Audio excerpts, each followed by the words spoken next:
कहानी की शुरुआत में ही हम बुलबुल नाम की एक छोटी सी बच्ची को देखते हैं जिसकी उस दिन शादी होने वाली थी। और हम देखते हैं कि इंद्रनील नाम के एक बहुत बड़े जमींदार के साथ बुलबुल की शादी होती है। और इंद्रनील की एक जुड़वा भाई था जिसका नाम था महेंद्र, और इंद्रनील और महेंद्र के एक छोटा भाई था जिसका नाम था सत्य। इंद्रनील का जुड़वा भाई महेंद्र का दिमागी हालत कुछ ठीक नहीं था। इसके बाद हम देखते हैं कि बुलबुल और इंद्रनील की शादी हो जाती है। और जब उन दोनों की शादी होती है तब बुलबुल की उम्र महज 5 साल थी। इसके बाद बुलबुल इंद्रनील के साथ उसके हवेली आती है और वहाँ पर हम महेंद्र की पत्नी विनोदिनी को देखते हैं। विनोदिनी इंद्रनील और बुलबुल की शादी से कुछ ज्यादा खुश नहीं थी। दूसरी तरफ इंद्रनील का छोटा भाई सत्य के साथ बुलबुल की बहुत अच्छी दोस्ती हो जाती है क्योंकि वो दोनों एक ही उम्र के थे और वो दोनों धीरे धीरे बड़े होने लगते हैं। और वो दोनों एक साथ खेलते थे और एक दूसरे के साथ हमेशा एक चुड़ैल के बारे में बात करते थे। और उस चुड़ैल की कहानी को कहते हुए वो दोनों बहुत डर जाते थे। इसके बाद 20 साल बीत जाती है और हम देखते हैं कि सत्य लंदन से पढ़ाई करने के बाद अपने गाँव वापस लौट रहा था। और गाँव वापस आने के बाद सत्य को लगता है कि यहाँ पर सब कुछ बहुत बदल सा गया है। और ये पता चलता है कि जब सत्य लंदन में था तब महेंद्र की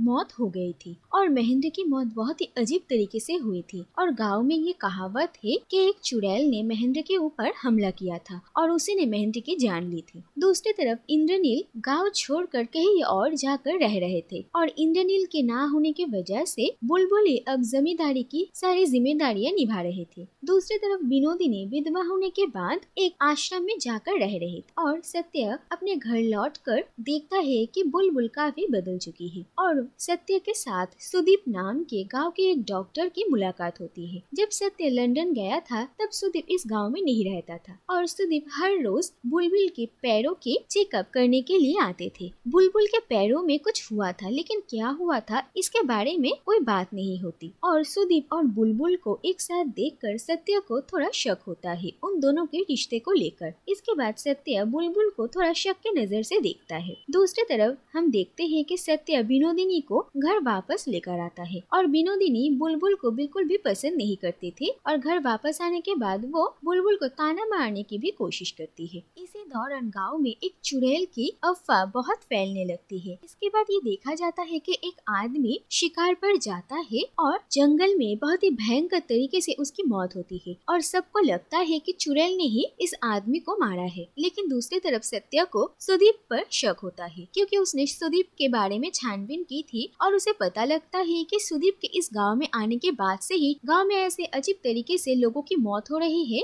और चुड़ैल के बारे में ये अफवाह फैली है। दूसरी तरफ ये देखा जाता है कि गांव के काली मंदिर में बहुत बड़े पूजा होने वाली थी और इसी पूजा के दौरान बुलबुल को एक लड़का आकर कहता है कि उसका पिता दूसरी शादी करने वाला है। और उसकी माँ ने उसके पिता को बहुत समझाया लेकिन उसके पिता ने जब उसकी माँ की बात नहीं सुनी तो उसकी माँ ने आत्महत्या कर ली। और ये बात सुनकर बुलबुल को बहुत गुस्सा आता है। दूसरी तरफ हम देखते हैं कि सुदीप को ये समझ में आ रहा था कि सत्य उसे पसंद नहीं करता है और इसके बाद सुदीप ये तय करता है कि वो ये गांव छोड़कर चला जाएगा। इसके बाद जिस दिन सुदीप इस गांव से जाने वाला था उस वक्त सत्य सुदीप को देख लेता है और वो सुदीप को जाने नहीं देता। वो कहता है कि उसे पता है कि गांव में जितनी भी सारी हत्या हो रही है ये सुदीप ही कर रहा है और इसके वजह से वो सुदीप को पुलिस को सौंपने वाला था। सुदीप भी ज्यादा कुछ नहीं कहता और सत्य उसे जहाँ पर लेकर जा रहा था सुदीप भी जा रहा था। लेकिन इसके बाद उन लोगों की गाड़ी जब जंगल के अंदर से जा रही थी तब अचानक जो गाड़ी चला रहा था उसकी मौत हो जाती है। और ये बात देखकर सत्य को काफी हैरानी होती है क्योंकि सुदीप तो उसके साथ ही था, तो फिर इस आदमी की हत्या किसने की। और सत्य को समझ में आता है कि सुदीप असली हत्यारा नहीं है बल्कि कोई और है। बात सत्य दूर एक पेड़ के ऊपर एक अजीब सी औरत को देखता है और उसे समझ में आता है कि चुड़ैल की बात शायद सच है और वो उस औरत पर गोली चलाता है जिससे कि वो औरत घायल हो जाती है। लेकिन इसके बाद ही सुदीप उस औरत की शक्ल देखता है और वो कोई और नहीं बल्कि बुलबुल थे और ये देखकर सुदीप बहुत हैरान होता है। इसके बाद एक फ्लैशबैक में हम बुलबुल की कहानी देखते हैं। हम देखते हैं कि बुलबुल और सत्य बचपन से एक साथ बड़े हुए थे और बुलबुल सत्य को पसंद करती थी। लेकिन दूसरी तरफ विनोदिनी बुलबुल को बिल्कुल भी पसंद नहीं करती थी और वो हमेशा इंद्रनील के कान में बुलबुल के खिलाफ जहर घोलने लगती है और वो हमेशा इंद्रनील को ये बताने की कोशिश करती है कि शायद सत्य और बुलबुल के बीच कुछ है, और इंद्रनील को भी धीरे धीरे यही लगने लगता है। इसीलिए इंद्रनील सत्य को पढ़ाई के बहाने में लंदन भेज देता है, जिससे कि बुलबुल और सत्य को अलग किया जा सके।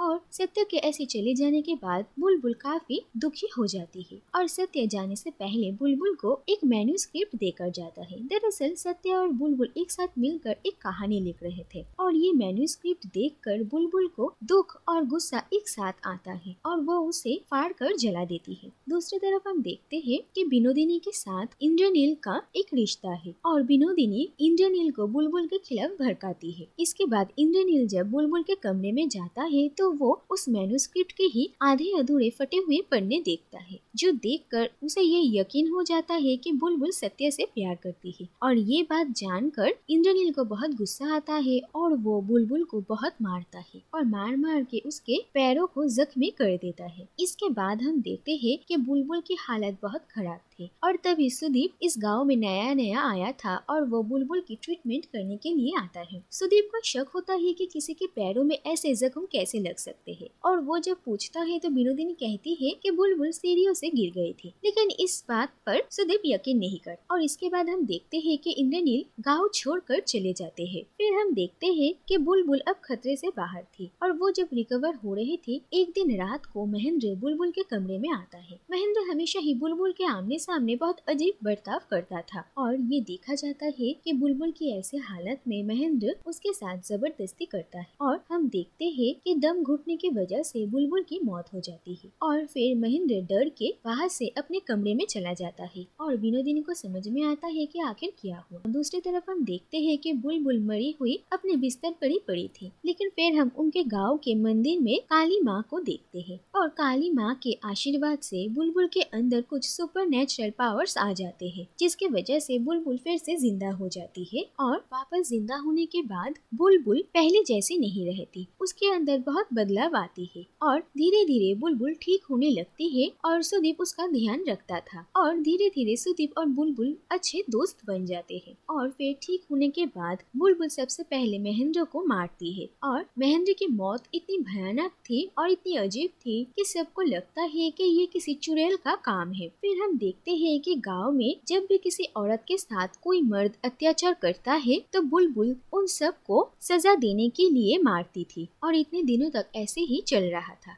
गाड़ी चलाने वाला ये आदमी ही उस छोटे से लड़के का पिता था, जिसके बारे में उसने बुलबुल से आकर कहा था, और उसकी माँ ने आत्महत्या कर ली थी। और इसी बात का बदला लेने के लिए बुलबुल इस आदमी को भी मार डालती है। इसके बाद कहानी प्रेजेंट में आती है, और हम देखते हैं कि सत्या उस चुड़ैल को पकड़ने के लिए उसके पीछे जाने वाला था, लेकिन सुदीप और सत्या में बहस हो जाती है, और वो दोनों एक दूसरे से लड़ने लगते हैं। और उन दोनों की लड़ाई के बीच ही गलती से सत्या के हाथों जंगल में आग लग जाती, और धीरे धीरे ये आग पूरे जंगल में फैल जाती है। और सुदीप को पता था कि बुलबुल यही पड़ी कहीं है, और वो बुलबुल को बचाने की कोशिश करता है। दूसरी तरफ सत्या को लगा था कि इस आग से वो चुड़ैल मर जाएगी, लेकिन जब वो सुदीप के मुंह से बुलबुल का नाम सुनता है तो उसे बहुत हैरानी होती है। दूसरी तरफ हम बुलबुल को देखते हैं, आग लगे हुए जंगल के अंदर वो एक पेड़ से दूसरे पेड़ जा रही थी, और फिर आखिरकार वो एक ऊंचे से पेड़ के टहनी में खड़ी होती है, और दूर से पूरे जंगल को जलते हुए देखती है। और फिर हम देखते हैं कि धीरे धीरे बुलबुल के शरीर पर भी आग लग जाती है, और उसकी मौत होती है।